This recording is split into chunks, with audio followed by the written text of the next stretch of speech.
All right, ladies and gentlemen, we are back. Aaron Taylor here, and I'm back with another episode of The Smart Life. And this is all about making smart choices, all about helping you live smart.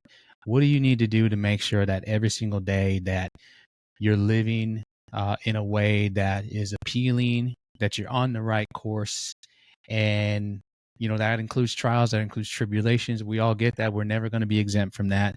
And of course, my guest that's here with me is gonna touch on that. So I've got a great friend of mine and a great leader, somebody that's developed over the last couple of years, and somebody that I'm excited to definitely interview this man right here. Just his story, his background, what he's been able to do, and the calling that really he's gotten into his life now. So he's a youth pastor. He's a community changer, especially in the lives of young kids, teenagers, and he's just done a great job developing. So I got Ben Pua right here. Ben, thanks again for joining with me today, and I'm glad that you're here today. Um, you have such probably one of the most unique, I think, callings. I guess we can call it a calling because you've been in this for quite some time, and what you're doing, it's not easy. I think we can all understand that when it comes to working with kids, young adults, and helping them identify, okay, how do I make sure that I'm on the right path? How do I make sure that I'm making the right choice? And your story, you've kind of went through, some of the, downhills, then you changed things uphill. So how did this all come like to fruition? Did you ever think that where you are today, that you would be making the difference in, young kids, teenagers, and even young adults? You have an influence on there. Did you ever think at any point that this would be a mission work, but it's something that you've continued to enjoy over the last couple of years? Oh man, well first off, thank you for having me. I'm excited to be a part of this, but for Hmm. sure one thing I can say is that I never saw myself doing something like this. I just grew up playing sports, you know that we have that same background. Playing football my whole life, going from middle school, high school to college. So that's something that I've always was interested in and just had my identity in over the time. But just these last few years, just having it's just a calling over my life with youth has been, I think, a stretch because it got me out of my comfort zone in so many areas of just one, communicating, how to be able to relate. Um, Another one is just how to lead. I think being able to lead was something that I struggled with a lot because I always saw myself as a background player instead of a kind of like a spotlight type of person. So just these last few years, just learning, growing, I've just seen a whole lot of kind of just transformation in myself on how I got to connect with students and just be able to relate and just love on them. So, Yeah, good. What was it like?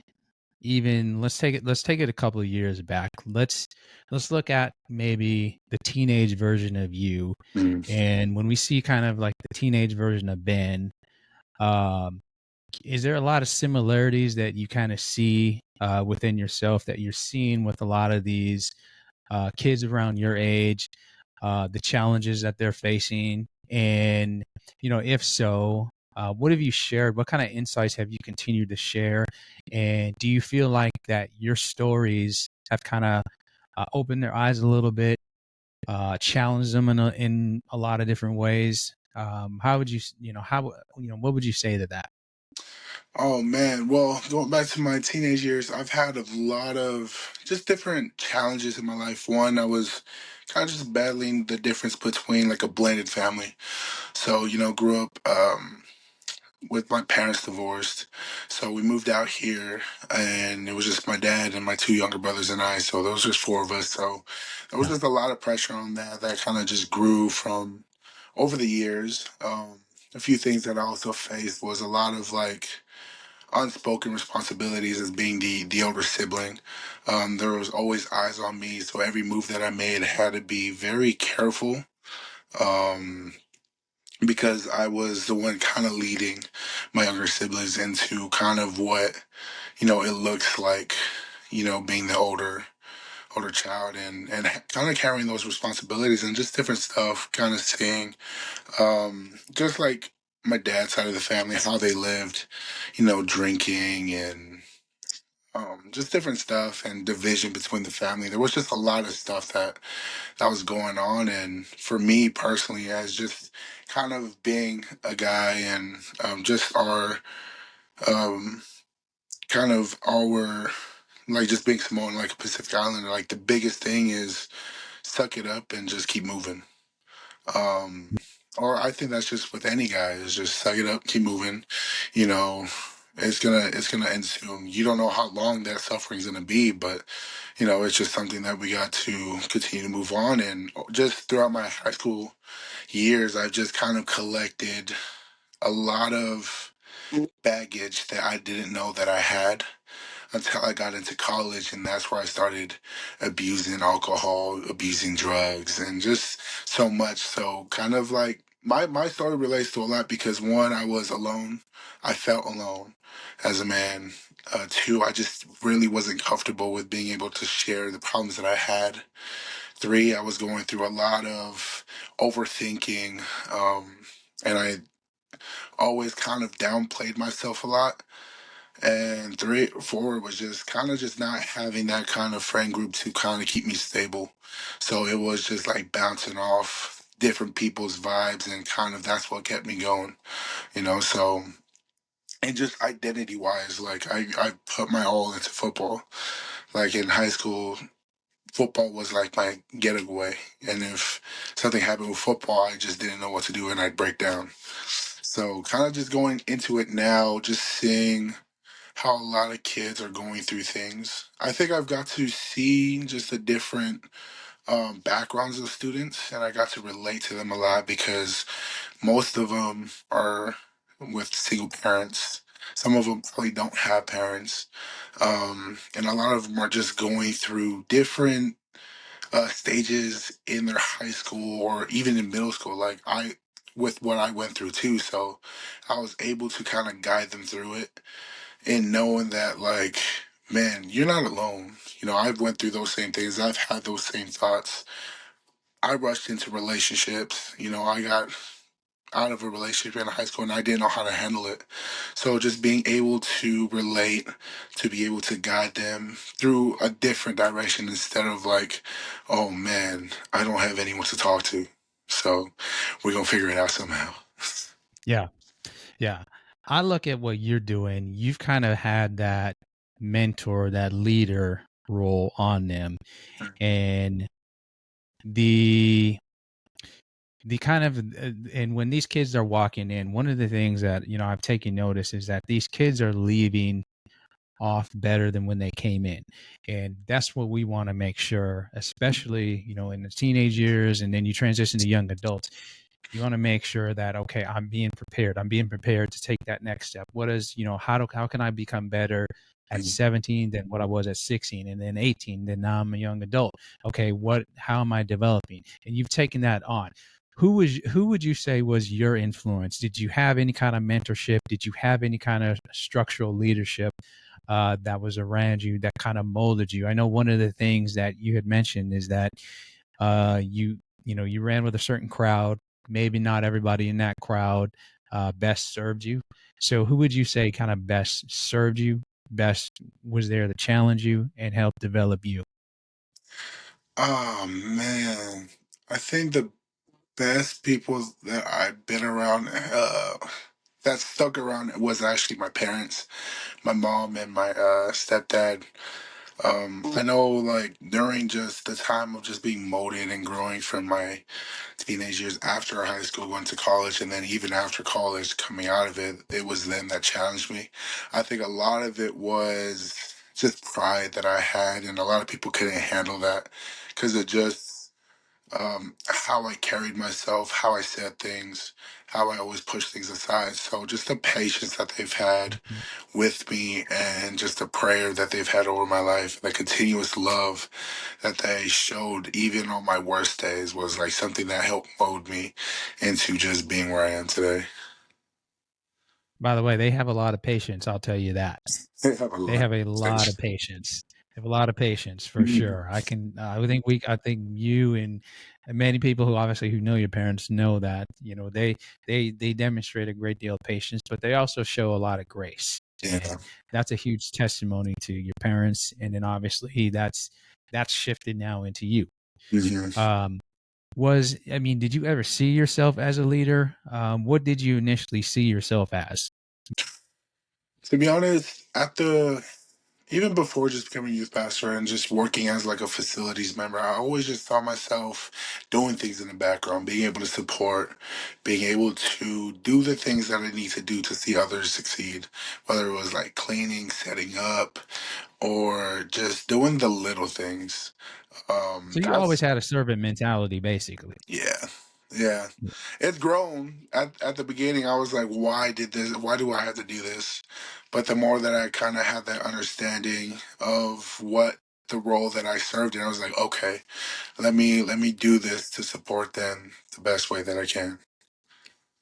Good. Okay. Was there any okay, what did you actually wanna go I know you played football and, you and I had the same alma mater. We Yeah. both of us went to Eastern Washington. Both of us were college athletes. Um, was that your goal? Was that the factor like, hey, but maybe I don't know if this current role that I'm in now, maybe, since you were a sports athlete, was the desire always there just to take that lead in sports? Of course, I know your brother obviously played college football too. He's also done a great job just transitioning into, in his journey and just the growth that he is. But was that kind of the legacy? Maybe you and your brother, was that a shared legacy? Did you guys, uh, was football just kind of the goal? Or was that just something, hey, this is just something I'm good at. I want to develop it. What was that for you guys? Um, and for us, it was something that we just got put into um when we were Really? younger. Yeah, so our parents had this mindset of they would try to put us in just different things, whether it was sports, band, or just anything, just to be creative, just to be able to succeed and have something that we could fall back on. But with just sports in general, it was just something that we just caught on to quick. It was something that we loved a lot, and as we grew into it, we got better and got our skills kind of enhanced, and that's where our love for the game kind of just grew from middle school, for Pee Wee to middle school to high school. It was just that love for the game, and for me, it was very big in my life. Like I said, it was just something that I got to escape from, just reality, and it was just like the love of the game. It changes when you compete. It's like It everything else is does. out of the way, and now you're just able to express or just release whatever you had throughout the week in just a game. So, and that's where I found my identity in, was when I got into high school, was like, okay, I'm really good at this. I can get somewhere with it. And literally we grew up with the thought of going to the NFL. So it was something big for us in that time. Yeah. I'm looking at now kind of when you transition out of football. Yeah. Um, that was a different time, I know, for you. You transitioned out of football. You came home, and at that time, you were kind of going through, I guess we can call it, kind of a renewed season. Maybe at that point, you were trying to identify, okay, what is next for me? Yep. If not football, what next? Yeah. What And so, what helped you in that journey from football to kind of get you back to make sure that you were on the right course? What steps did you continue? What steps were you implementing? Who were you around? Who was the first person that you talked to in that? Mm. To be honest, I the next steps into growing after football was kind of the toughest thing for me because, as I mentioned, like I surrounded my identity as football. If I'm not playing football, then I don't know what else I'm doing. So I was lost. I was confused. I just didn't know where to go in that moment. Or just there was like a season in my life. There was about a few years where I was kind of contemplating on, man, what's next? And there was just that season where I was just unsure of anything. Like I didn't know. I worked at fast food for a little bit and then I quit that. So there was just like a lot of things that I tried to kind of pursue to see if it was for me, but it wasn't because literally I was still so stuck on football that I wasn't looking at anything else. But for sure, the what helped me slowly get into where I am today was starting my first job at 19 at Christian Faith as a custodial person. I didn't know what I was doing. I was just working there as just to work. But just And in that was that, the first, and that was a job that, was that was just something, was that just something to do for the time while you kind of figured out, okay, what is the next 5, 10, 15 years? Was that just something that you were just trying to deal with? Because you didn't necessarily know if maybe this was going to be a potential calling, yeah, but it was a step in helping you identify that, right? yeah. Uh, in that it was something that my mom, because at that time my parents were just started working there, and my mom was on HR, so it was something she wanted to get me a part of just to get closer to the church. There was a time frame where it was like they they wanted me to go to church, but I was very rebellious. So Mm. it was a step that helped me into just like, okay, well, I'll do it, even if it's just being at the church. But that's something that kind of planted a seed in my life to see where it went. I was still unsure. I was still kind of just all over the place. My heart was just lost in that, and I was at that time I was still trying to find my place in Christ. I wasn't uh, a huge believer because of just a lot of things that I went through, even into college and all that. So um, after that, I spent like a year and a half there, and then I left for an opportunity.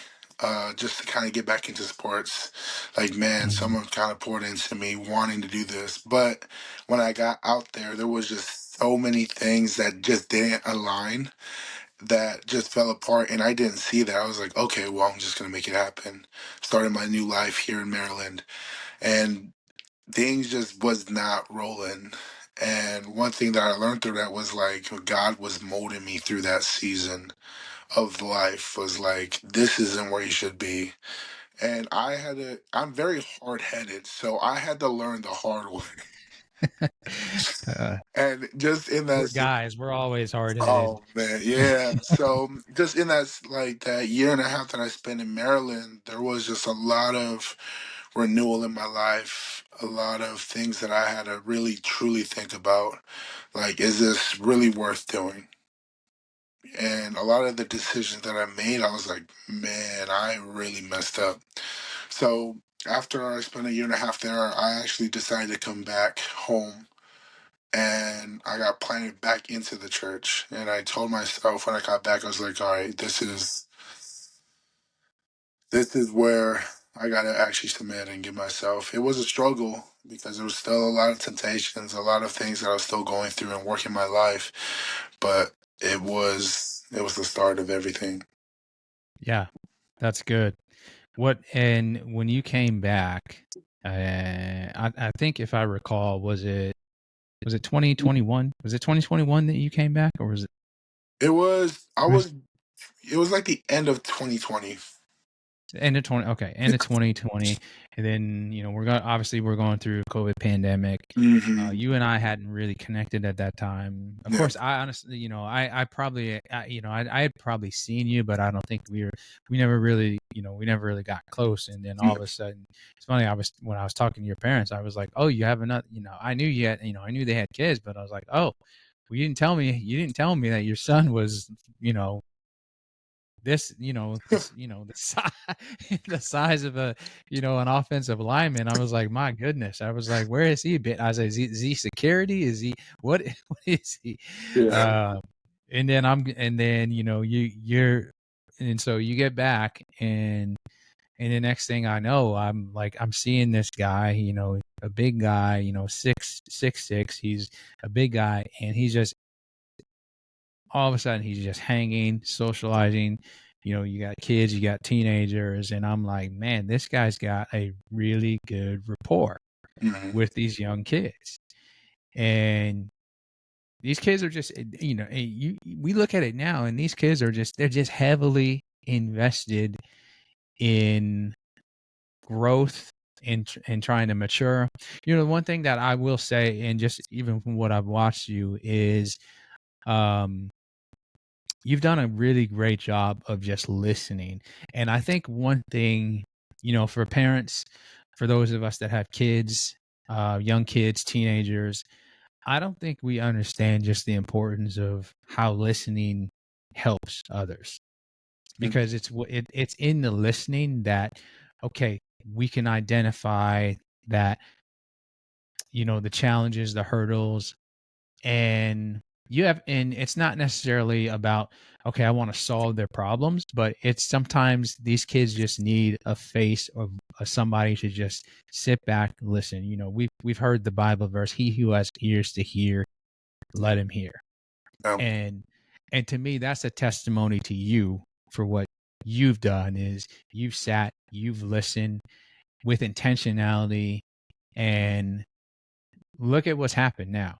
Did you ever think that from the time you just sat down, you started listening to kids, you started listening to teens, that you all of a sudden would start to kind of mold into a leader? And it happened. The thing is, I think it happened so quickly that I don't even know if how many people, I had talked to, that we all started to see this as like, I don't know if he sees it, but I think, but this guy's a natural born leader. This guy has a really great influence on kids because he listens to kids. mhm, Do you know how appealing that is, especially if you're a parent? When you can have an influential figure, whether it's a family friend, or even a coach. We've had there's been so many influential figures in our lives, but it's the ones that listen the most, that spend their time listening versus talking at you. And then there's a difference. When mhm. you listen, that to me, I think, shows more that you care versus you're just talking at them, but you're trying to help them Yeah. in listening. Yeah, that ability to just listen creates a safe space. I even when I first started, like you know how it was where all these kids were so separated after coming back from COVID, like none of them Oh yeah. talk to each other. They only talk to people that they know. They only sat with like a certain few, and like the whole space and just the chapel was so separated. And it was there was such a big disconnect. And one of the things that I had to truly work on was be intentional in every conversation that I had with every student. Because one, our goal was to create a safe space with every student that was in there at that time. And I always put myself in that situation. It's like, man, I wish I was heard. I wish I Mhm. had someone to just listen and be able to just let me vent, because there's just so much going on in my mind and my heart where I don't know where to pour it out to. And they always would go and find something that they can rely on, whether it's, and now we get to see a lot of kids that smoke, drink at such a young age because they just don't know where to take their problems. Mhm. So and honestly, it took over a year and a half, maybe even 2 years, just to be able to finally have kids be open. But every Sunday, I always made it a thing to where it's like, all right, let me say hi, build some kind of relationship, build some kind of questions to be able just to ask them, whether it was silly ones, and just listen. Um, because man, now now that we've gone so far into it, a lot of these kids just come up and open up to me about just the things that they struggle with, the things that they're going through, and I get to pour into that, and I get to see now how much fruition I get to see from the plant or the seeds that I've been planting into their lives. Yeah. So Do you feel like in that year and a half when you were investing in them, you would you'd pulled me in there obviously along with so much other folks, and as you kind of went in, table by table, we saw kids, isolated, separated, distracted too, and there's a lot of things that can distract us. But investing yourselves into these kids, did you feel like in that process that you grew personally doing that?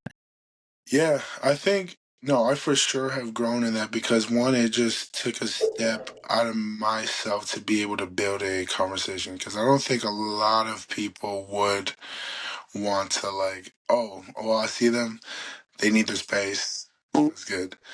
No, I think just being present, being open, being seen, being heard, and all that has just helped me become better in just areas that I struggled in. I know that I had to do it because it was something that if it wasn't going to be done, I just wasn't going to grow. So, and I've seen my dad.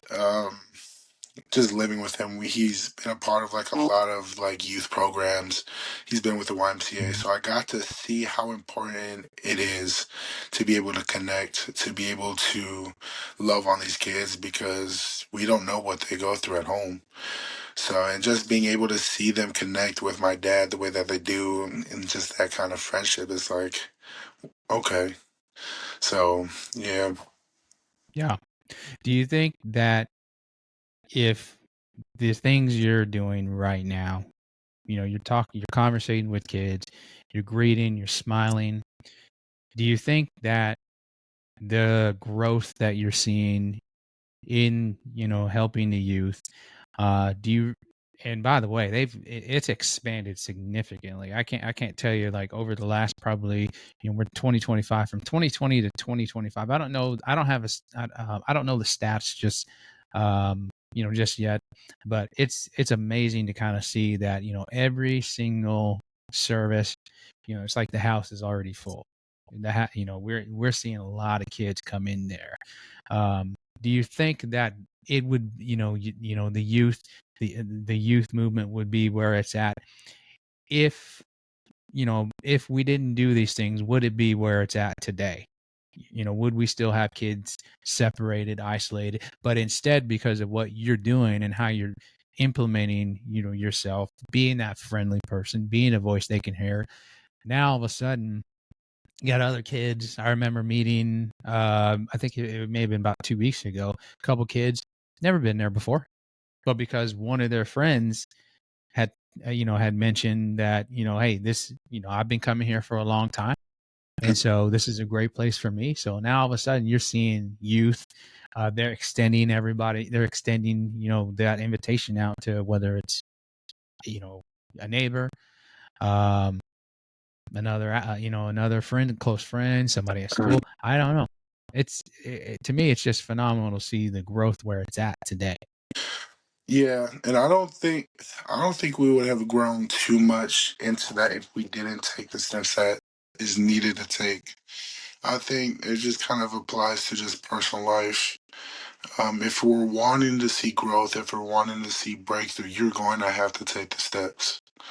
It's going to be uncomfortable. It's going to be uneasy because it's something new.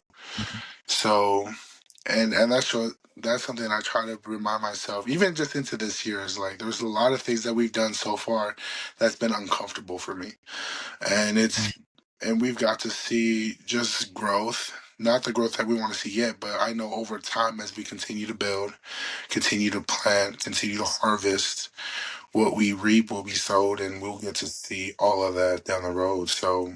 Just starting Mhm. from where we used to be, I think we wouldn't have be where we are today because one, it would show that this person doesn't care because he's not putting the effort or the just in the intentionality into it. And two, he just doesn't seem um like very into it. You know, his heart's not there. He doesn't have a passion for it. And I think it's important, like if you have a passion for something, just with like whether it's students, whether it's worship, you do want to see it grow, and you're going to do what you have to do to take the steps, but also get guided in that because a lot of times you won't know where the next steps go. So another thing that I had to learn was I got to ask for help. What do you think the next step would be for me? Because right now I'm still trying to put pieces together and I don't know where to start from. So Mhm. yeah. That's good. That's so good right there. A lot of the different kids in there now. Now we're seeing these kids. We're seeing them. We're seeing them serve, and they're serving in so many different ways. Now we've got teams that are helping out. Whether it's media, um, leading, um, singing, playing instrument. Unbelievable. It's unbelievable the transformation and growth from 5 years ago to where it's at today. And to me, I think it's only going to continue to keep growing as as you've continued to kind of put your passion into this. Mhm. What would how important do you think it is, especially for kids, to make sure that they know the importance of having quality relationships, obviously getting the best wisdom and um, the best knowledge that they can, especially coming, from obviously from a youth pastor. How important do you emphasize that to everybody? And I think you do a great job of that. Otherwise, the growth movement that you're seeing is a result of that. Mhm. I think it's very important to surround yourself with just people that will help you grow. I mentioned it this last Sunday that you have to surround yourself with the right people, not with people that are like yes men people, not people that will always say yes and not correct you. And that'll let you do what you do and just not see you grow. It is surrounding yourself with people that'll correct you, that'll make sure that you stay aligned, but it's also people that don't want to hold your hand through that process. It's Mhm. giving you wisdom and also letting them learn from that. And I think that's something that I learned when dealing with students is that I will give them the tools that they need to overcome that situation, and then it is up to them to to see where they take it. And that Mhm. also helps them grow personally. I think a lot of us try to shelter them and try to keep them in and baby them, but as they grow, we can't have that. We have to let them go through that process. We'll equip them, but they also have to know and understand like they have the tools, they have what it takes to overcome that thing. Now it's just dependent on how they take it. Yeah. No, that's fantastic.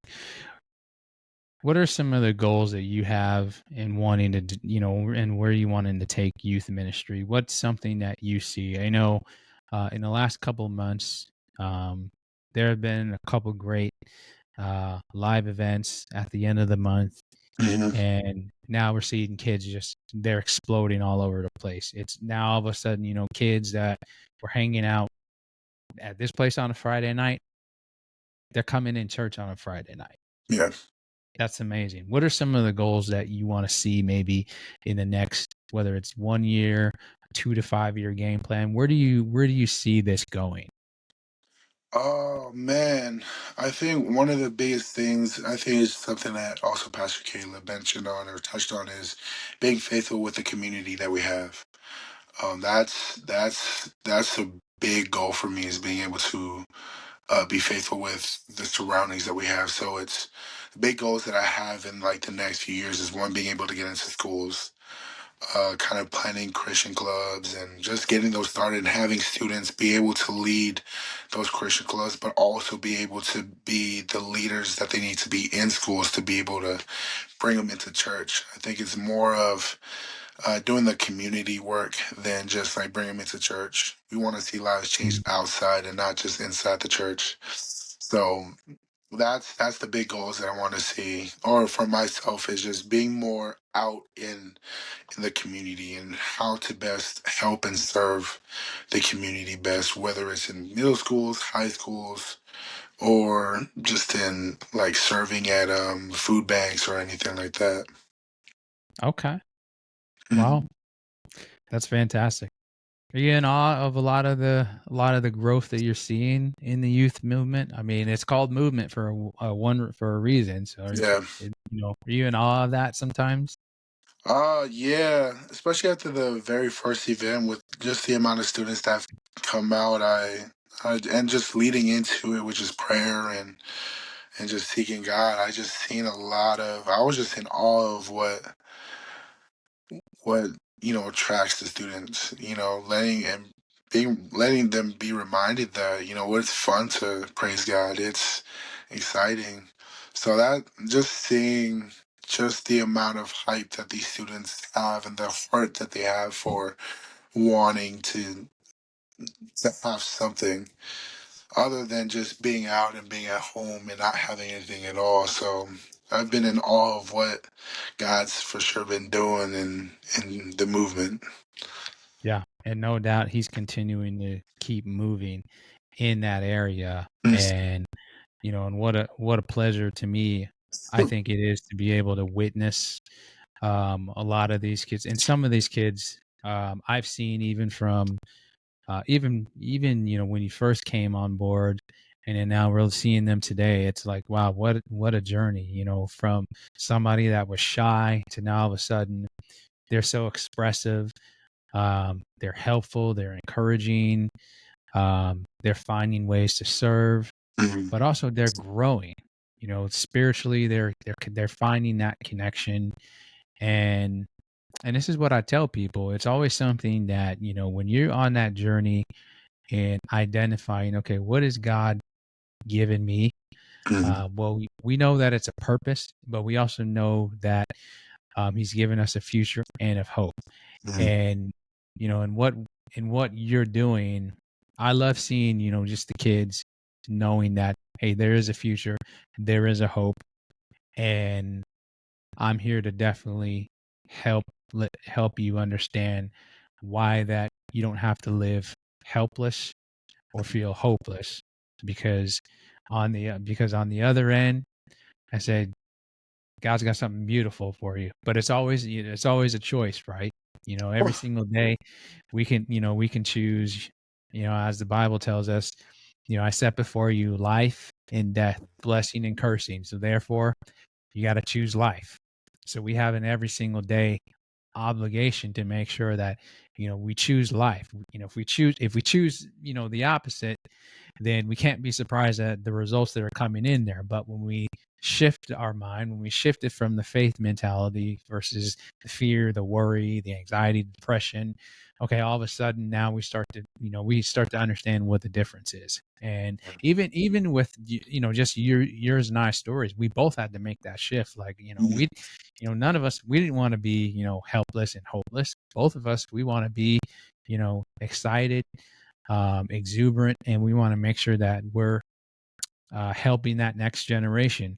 And how important is it to make sure that, hey, we're equipping the next generation for and let them know that, hey, they are the next world changers. Some of them are the next, whether it's pastors, community leaders, business people, lawyers, doctors. I mean, we can name all kinds of professions, but how how important do you let others know that, you know, we don't want you to we don't want you to just get to this level, but we want to make sure that you are reaching the absolute best life possible that God can give you. I say it's very important. Like our vision statement this year is 1 Corinthians I believe 3:11, where it says, the foundation has already been laid by Christ.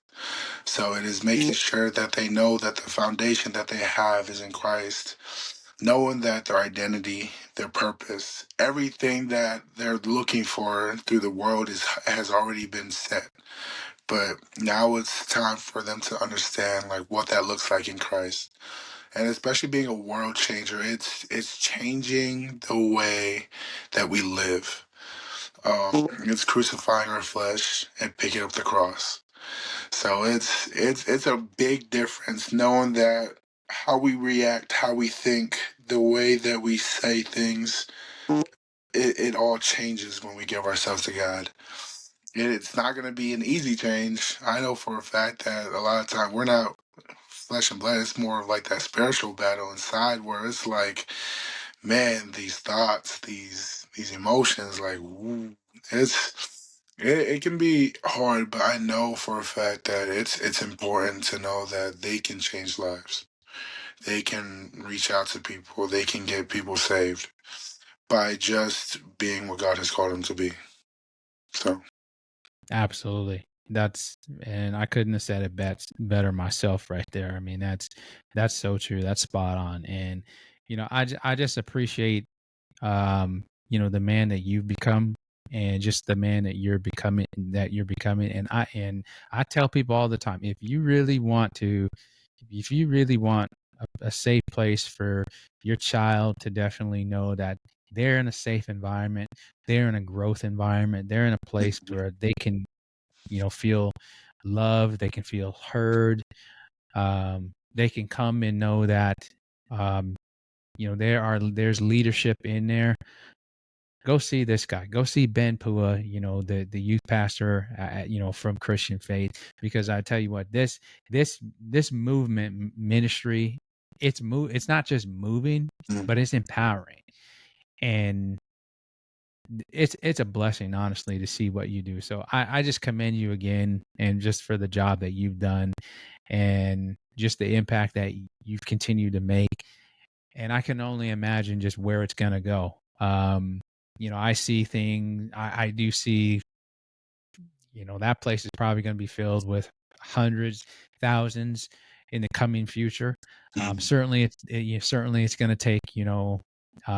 It'll take time, but yep, but as you're invested in there, there's no doubt. I definitely believe it's inevitable, and the evidence is showing right there. So, I thank you for what you're doing, and obviously, thanks for being on here today. This is something that I think is just very inspirational, and you're a great leader, a great friend, and I just appreciate the friendship that you and I have built over the last couple of years, and yep. I can't say enough great things about you, man. No, I appreciate you. Thank you.